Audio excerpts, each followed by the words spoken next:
Hello. I'm Kieran Bartlett. Don't know why I had to pause to tell you that. You already knew it. It's written probably somewhere under this video. Anyway, today I am making Osso Buco, which of course in Italian means a whale's vagina. Now, Osso Buco is a beef shin stew. So you go to your butchers and say, give us a bit of adult cow's leg, and you go, what bit do you want? You go, give us a shin. This is why I get on anyway. It's not even, I'm much more polite. So yeah, thanks for joining us here at Smells Bitchin HQ. We've got on our casserole pot, and we've got olive oil on in there, heating up real nice. I'm going to retrieve the beef shin from this bag. Now, this has the bone in it because look, it's a very bloody cut, as it were. The bone flavours the sauce because the marrow inside the bone makes this all possible. Now, it's not the most appetizing looking fucking thing, but here, we'll get there. Now, I find a big old pair of tongs quite handy with this one. This oil is hot, to be fair. But you want to go in when it's hot. It's not as hot as I thought it was going to be. It was making a dick of me now. Oh, you want to hear a good old sizzle when you go in there. And we're going to season it just as we go. Once it's in there, basically you want to brown the beef. And then you take it out and then you throw in all this. See your classic carrot, celery, shallot. Sort of, what do you even call that? Like the base. And then we'll have tomato puree, orange juice, and we've got garlic and ginger all chopped already. So this is a great time. Come back sure when it's hot. Now obviously when you set beef shin into something like this or any meat into a hot pan, you're going to drop the temperature of the pan, but this is the sound you want to hear. Oh mate. See if you don't hear that sound, do what I did, start again. Give it a wee second. Right now, I'm going to season this one up and then drop the second one in. So a good whack of salt over the top. Good whack of pepper. And then we'll let that sit on that side because we do want it to be brown. If it's brown, it gets to lose a nice flavour on it more. And we want the pan to go all dirty on the bottom, and then we'll deglaze it later. So, probably shitting myself in case I splatter with beef shin blood here, look.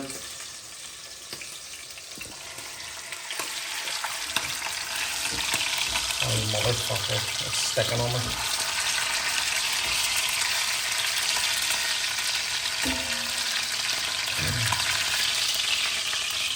There we go. Just want to grab a wee nip, please. The heat's coming up on the side of that there a little bit. Don't want to burn the stuff. So,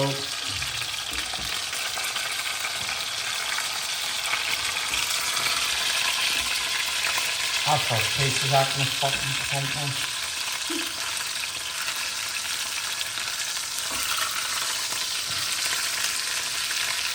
To be fair, it is a dead animal, so I told it what to do. So, it's sort of my fault. But I knew looking at it, there was room for both pieces in there. So we'll season up the second piece. And we'll season the second half of the first piece now as well.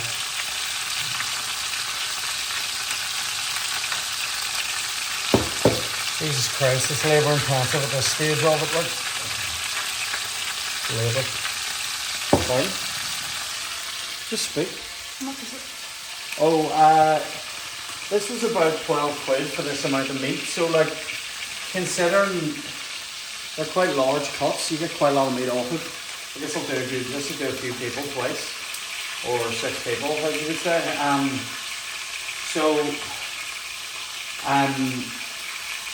It's relatively cheap. Obviously, if you were making steak or something like that for that amount of people, it would be more expensive.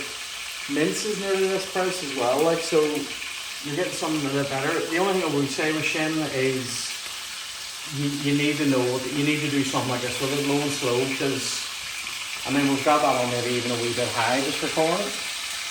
But like you want to get a good sear olive here so that we get loads of flavour into it.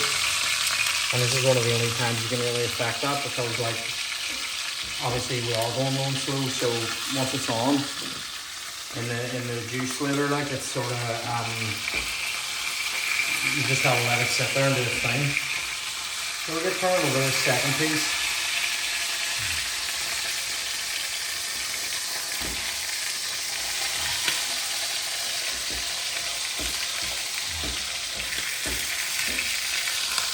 Turn the first piece back over again. So as you can see, we're browning that up real dirty. Now I'm gonna just season the second part of that first piece again. Or sorry, second part of the second piece. There we go.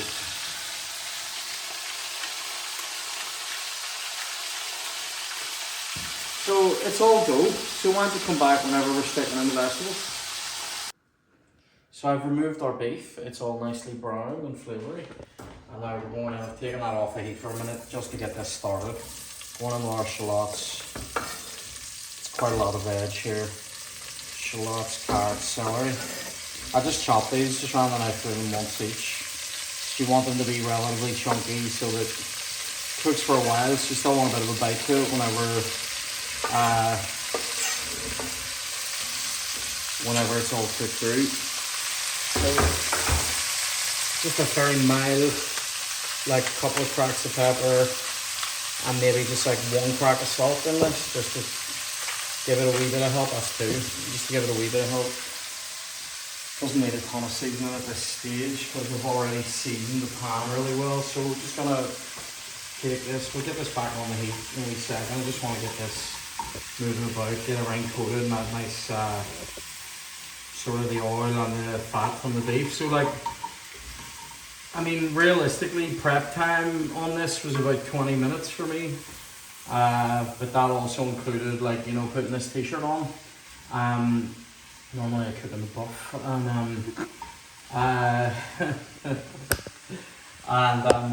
So maybe like 15-20 minutes on your prep, and then at a leisurely pace.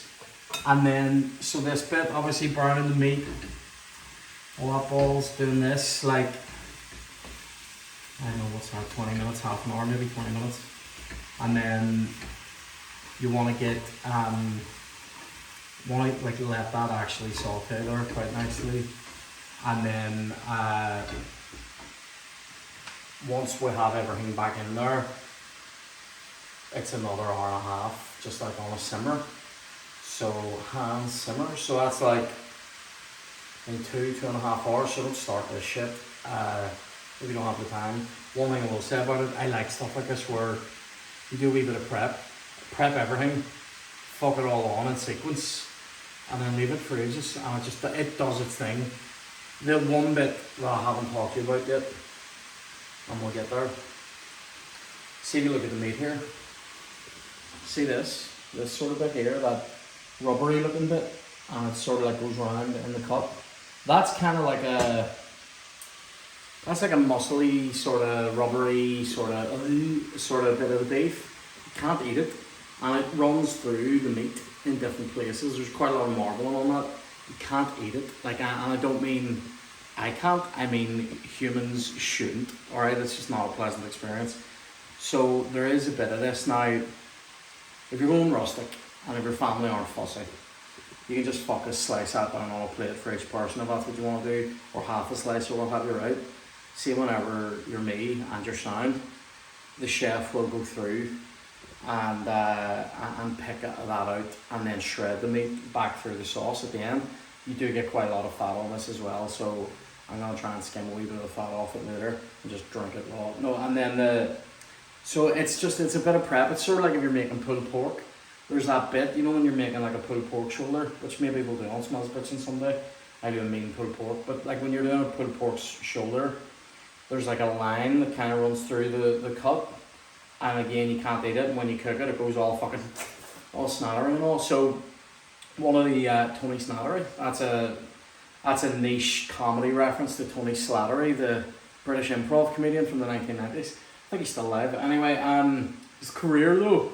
Anyway, so What was I going to say? He's had better career than me. Anyway, so what was I saying?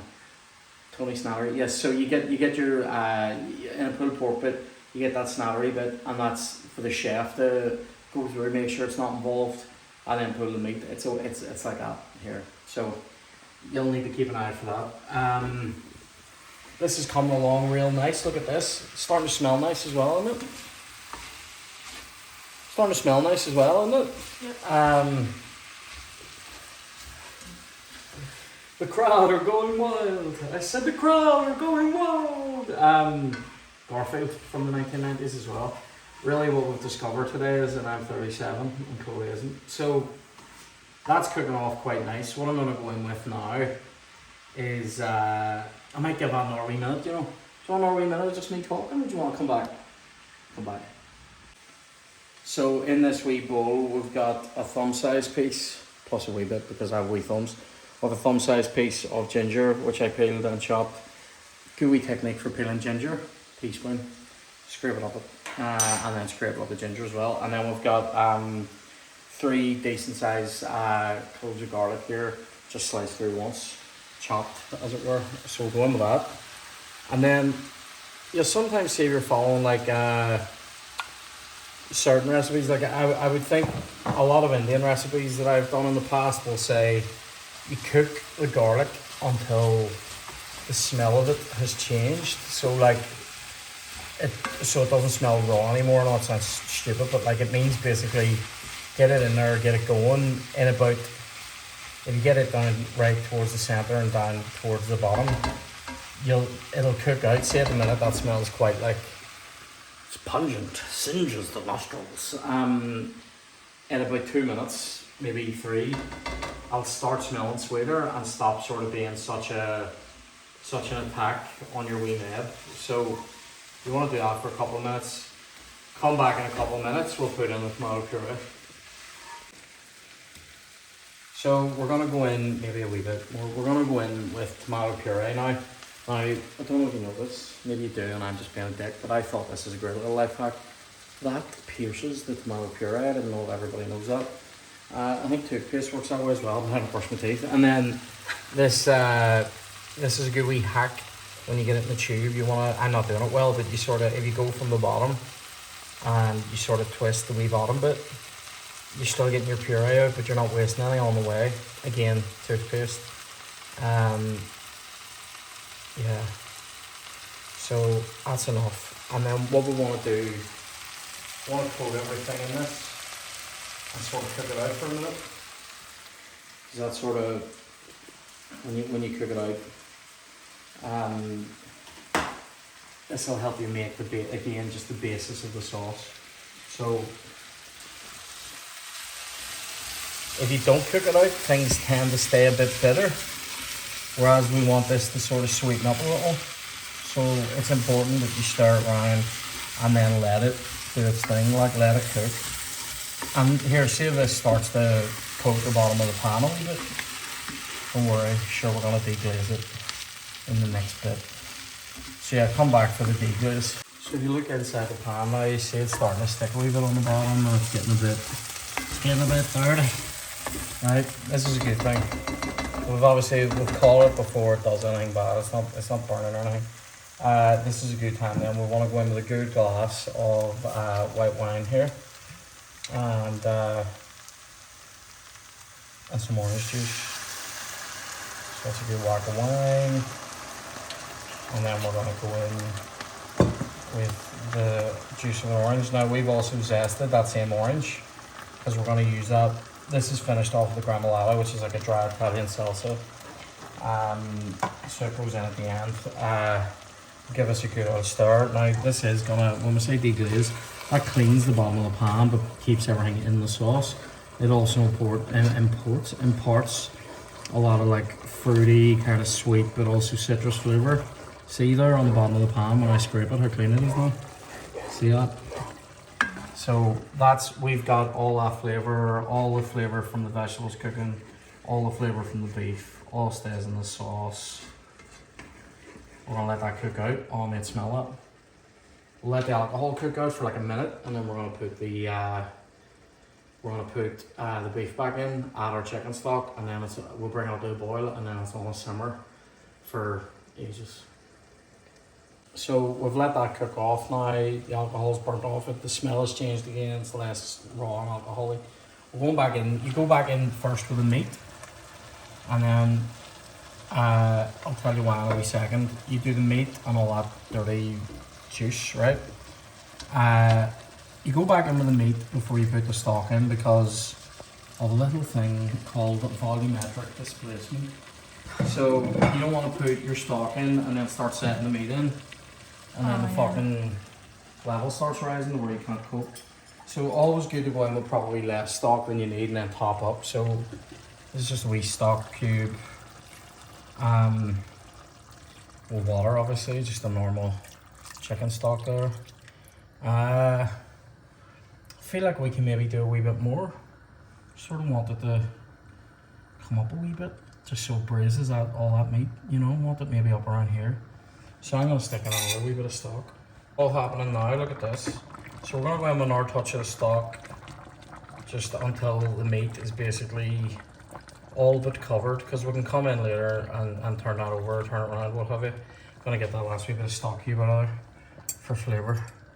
Now, at this point, all that's really left to do is get a big ass spoon, give this one sort of decent stir through to the bottom, just to make sure none, like that the stock has gone through everything, there's no veg sticking or anything there. Yeah, I think we're in pretty good shape here, and then push everything down like that. Now, what I'm gonna do is turn this down to as low as it goes while still being on, and that's a simmer because it was already up to the boil. It's boiling now, it's bubbling. I mean, change the lid. Yeah, and then so the lid, gonna leave it slightly off, just slightly, let some of the steam out. That's sort of you're sort of controlling. See if you just steam it, all that stays in the sauce, like that steam just comes back down. It can go a wee bit watery. Now this tends not to be too watery, I've only made it a few times, but leave it off a wee bit and come in and check on it. Alexa, oh Alexa, don't make a cunt of me now. Alexa, set an alarm for 1 hour and 20 minutes. 1 hour 20-minute alarm set for 2:55 p.m. Don't sass me, bitch. Alexa, set an alarm for 25 minutes. 25-minute alarm set for 2 p.m. Are you watching me setting Alexa? That's what you're doing with Because your you're time. not setting timer, that's why she's killing you all the time. Should we dick? Anyway, right. So we've got it done. It's on. We're gonna have ours with some baby boils. Baby boiled potatoes, just put them on. Smash them up, a little bit of butter, salt and pepper. Okay, so we actually ended up roasting this, like, or like braising this meat for a lot longer. It took maybe 2.5 hours. I left the lid off for a wee bit and then put it back on, and it sort of braised it a bit quicker with it on, but the sauce is thickened real good. It's really nice. I'll show you in a wee second. This is the devil's eyeball section of the make. So as you can see, what I've done is gone through, I've took out those 2 big bits, I've took all the bits off. There's quite a lot in this dirty little green bag that goes out to the brown bin. This is for me, as I said earlier, you can make this, you can throw one of these cuts down onto somebody's plate and let them sort of choose what they're eating. I think if you want happy people, you're gonna go through this for them and do it beforehand. So I'm sort of breaking this meat off. This is a particularly fatty little bit. You'll see what I mean here in a wee second. See there, like, if you cook that through again in the sauce, that'll kind of melt out. You'll just be left with the meat.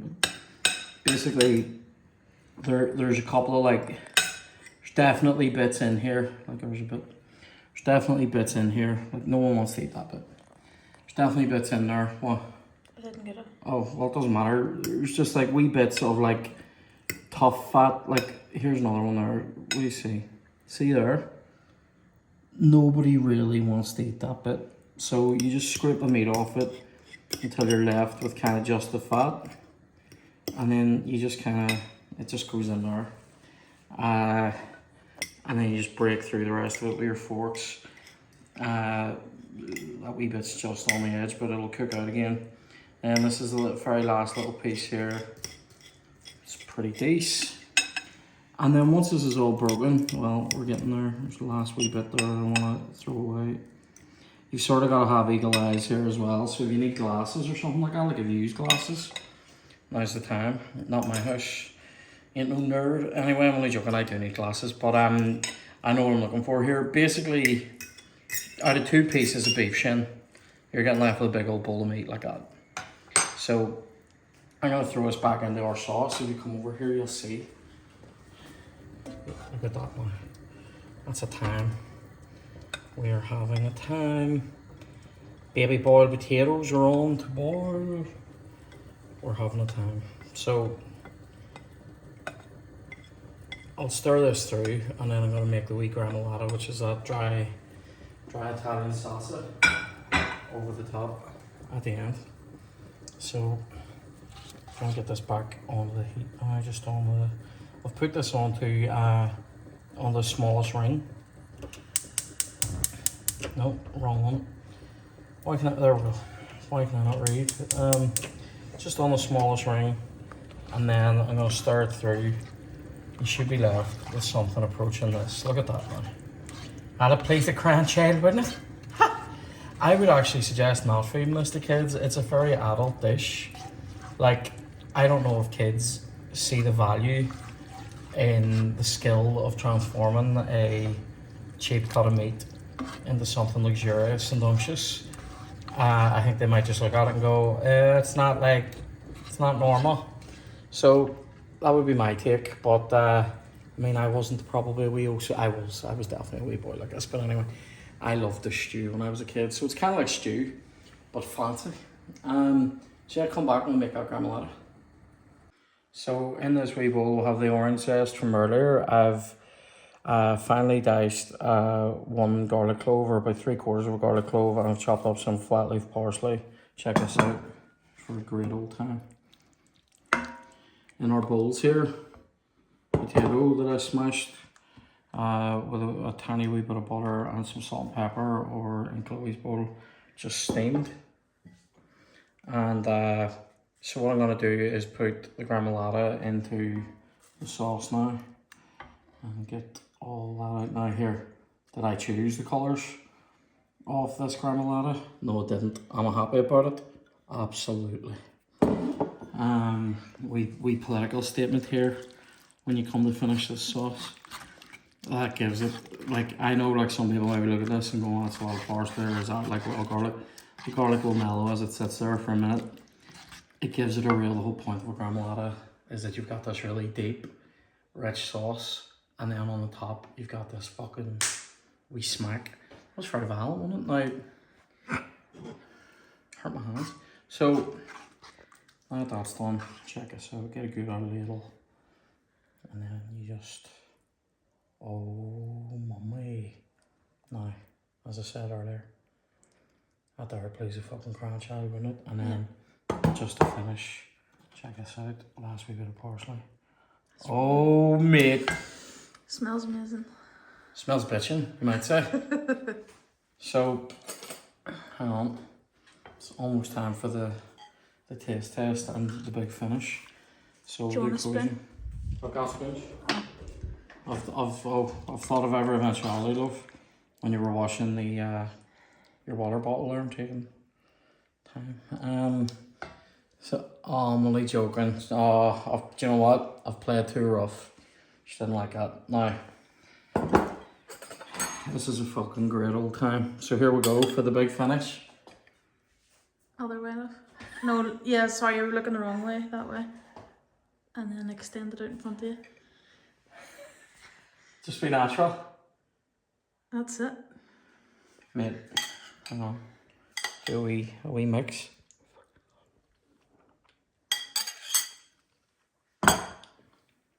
Everyone leave. Great time here. Can we do a flip? No? Can you just taste a bit of it and tell people what you think? Yeah. Okay. I'm standing here in my knickers and a head torch. That's not She even also has a t-shirt on, in fairness. That's not even a joke.